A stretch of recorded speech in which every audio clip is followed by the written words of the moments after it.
Loved him for years as Ron Swanson on Parks and Recreation. Carl Weathers, he was fantastic as Carl Weathers with a K in the FX series Fargo. And the best-selling author of Paddle Your Own Canoe has a new book out that is a substantial book. That's the sound of good, clean fun landing right here on the Rich Eisen Show desk, next to which Nick Offerman is sitting. How are you, Nick? Good. Nice to see you, Rich. This is a substantial book that you got right here. It is. Yeah, it's what they call a tome. Misadventures in Sawdust at Offerman Woodshop. And Misadventures in a Woodshop sounds quite dicey, to be very honest with you. It does. Nick. I mean, in everything I do involving woodworking, I always emphasize safety first. And you can't joke about it because you really can. There's dozens of ways to lop off a finger in the woodshop. But the book is, besides being a great introduction to woodworking, it's super fun. And it's about all the people that work at my shop and my community of woodworkers. And so it's also encouraging a lifestyle of, like, if you want to learn how to make things, here's some ways to do so, but also do it with some friends or some family, because 2-3 heads are better than one. And you always need an extra set of hands when you're tossing stumps around. That's a great way to put it. Extra set of hands for that. And there's also advice in here, as well as suggestions that a beard is the best power tool or something like that I'm reading about. A beard holds a great deal of mojo. I mean, I didn't think we'd get into the supernatural on your program. Certainly, Nick. But my brother is actually the ultimate wizard. He's my little brother, but my beard pales in comparison to the majesty of his bramble. Of his facial thicket. And the great thing about that is, whether you're at the lunch counter or in the shop, your beard maintains sawdust, which often comes in handy. You can keep some glue tucked away in a pocket. Now, how would that be? How would that work? Oh, well, you can, many of us have small families of birds in our beards. I'm coming back. In the spring, I'll be ready for my warblers to return. And so you can tuck all kinds of stuff in the back of your beard. Comes in handy in smuggling operations as well. Good, clean fun. Misadventures of Sawdust at Offerman Woodshop. Nick Offerman right here on the Rich Eisen Show. That book's available right now. So you're an Illinois guy, okay? I am. So that means I peg you as a Bears fan. Bears and Cubs. Okay. It's funny, yeah. I grew up in a little farm town called Manuka. And really, we were closer to Comiskey. We were closer to the White Sox. But for some reason, we were just straight Cubs fans. You gravitated to the north side of things. Yeah, I'm not sure. Now, growing up, you played football? Did you play some football? I did. In my town, it was very, it was like Hoosiers if it was set on the Andy Griffith Show. So it was very much baseball and basketball. And my dad went to my same school, and he was, a freshman, he was the starting shortstop, and they won state, and he was the starting point guard. So my dad was a great coach, and he would have me out every morning before school shooting free throws. And he, even, if I was 10, he was 45. Right. He could drop 20 out of 20 free throws every morning. He was an incredible athlete. What about you? Well, I had that hanging over me. I could, on my best day, I'd hit 16 out of 20. Okay. Well, I was like a great rebounder. And I really enjoyed playing third base. But then in high school, I found that football was my bag. Okay. How so? I don't know. I filled out just at the right time that I found that growing up playing the other ball sports, they didn't involve tackling. But it's why I was such a good rebounder. And then when I got to tackle people, suddenly I found my niche and said, Dad, you might be able to hit a jump shot, but I can violently slam myself into other people. So. So you would rap and bring people down, or what sort of game were you a lineman? Where were you? I was a defensive back. A tackling defensive back could make a lot of money in today's National Football League, Nick. It's funny. I was very good for our little conference. I held our school record for interceptions at one point. How many? 11 in a season. Nick, 7 games. That's significant. Well, a lot of it was luck. I would bamboozle the other team with my sort of dance moves, and then jump up and grab their pass. But I went to Champaign-Urbana to the University of Illinois. Okay. And Home of Dick Butkus. home of Dick Butkus, and I was very. I had an idea that maybe I would walk on and somehow get a little extra bread for my theater education. And I went and looked at a practice one day and literally left with silent tears. Like, the tiniest guys were so massive and fast.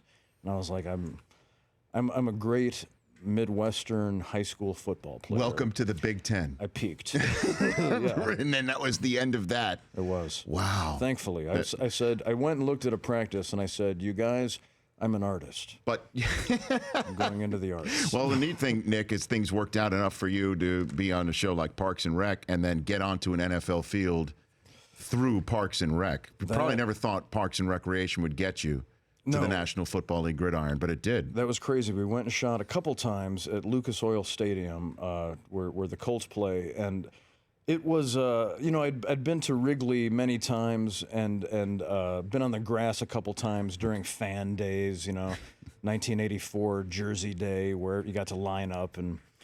Now, hold on a minute before we move on from there. So, like Ryan Sandberg, Rick Sutcliffe, Nick Offerman, all in the same field at the same time at that point in time? Briefly. Andre Dawson? At great distance. I mean, I was allowed Yes. I was allowed to approach Jody Davis and Keith Moreland, but Lee Smith was far away. Yeah.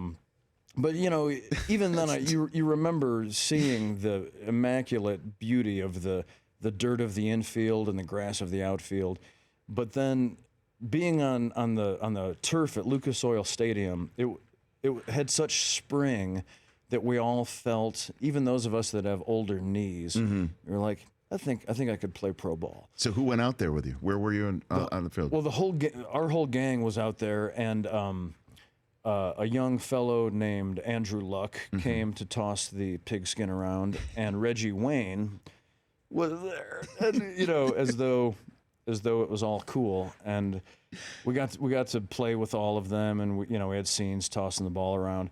But the funniest thing, Chris Pratt, the perennial superhero, like every season he would do something. First he would eat 18 slabs of ribs. He kept checking off the list of superhero attributes. So we get to an NFL field, and we're just screwing around between setups. And he sets up a ball on a tee and starts kicking 30-yard field goals, which looked pretty easy. And we said, let me take a swing at that. Yeah. None of us could even come close. So then he backed it up 10 yards and kept hitting them. Everything, there's a reason that he's become America's favorite superhero. He's Chris Pratt, who's a big Seahawk fan. He's nuts about the Seahawks. Oh, he's crazy about And him. so who else was trying to field goals? Was Rob Lowe trying to field goals? Who else was trying to field goals? Yeah, Rolo, we call him. Rolo. And we had this amazing DP named Tom McGill, who we had a softball team on Parks and Rec. And Okay. I played third base, and Tom McGill played left field. And one time he picked up a line drive at the wall and threw out a guy at third base. Mm-hmm. And I can't believe he didn't break two of my fingers. This guy had such a cannon. Yeah. And so he was the other great athlete in the crew. So he, while Pratt was kicking field goals, Tom McGill was throwing like 70-yard touchdowns. And the rest of us were just running around acting like sitting and have a good time, like idiots out there in Lucas Oil. Good, clean fun. A book that you should get right now by Nick Offerman here in the Rich Eisen Show. So, what's your stance on Cutler, Nick? Where do you stand as a Bears fan on Jay Cutler? I like to dwell on the fence. It's funny. When I was younger, I had a lot more free time to really study what the ins and outs of every season and soak up. And at the time in the 80s, there was a lot less information to get your hands on. True. Nowadays, I'm on the road so much that it's all I can do to maintain, like, did they win or lose? Mm-hmm. Did they beat the Packers? And so it's become interesting to me that when I travel to different cities, because I tour a lot, people are so, wonderfully violent about their fandom and their rivalries. and I feel like I've become more of a citizen of the United States. And so I'm just so excited. Like my sister and I went to a Giants game. We were in San Francisco last year. And we were so happy to be at a ballpark, and food has become so good. You can get all kinds of good beer now at the ballpark. And I didn't care who was playing. You know, I was like, you guys, look at our country. We can enjoy this incredibly opulent sports experience.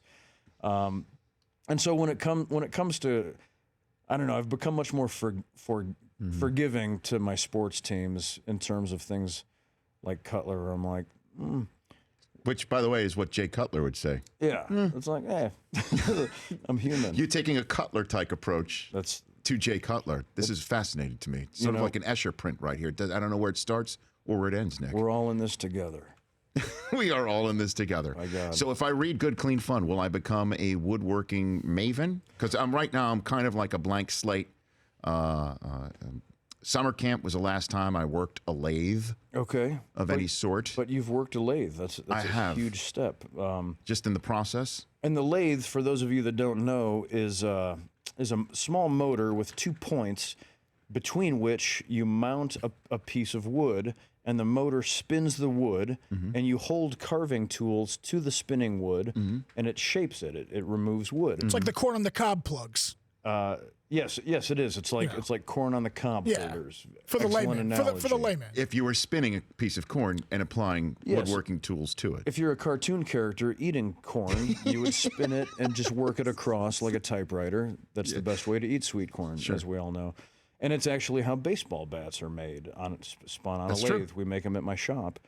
And so a lathe is a great way, I talk about setting up a shop for yourself, and people obviously, some people have a barn, some people live in an apartment in the city, and a lathe is a great way to have a small kind of clean operation where you can set up a little lathe in a corner, just put up a little drop and make, pens and pipes and what else, small items.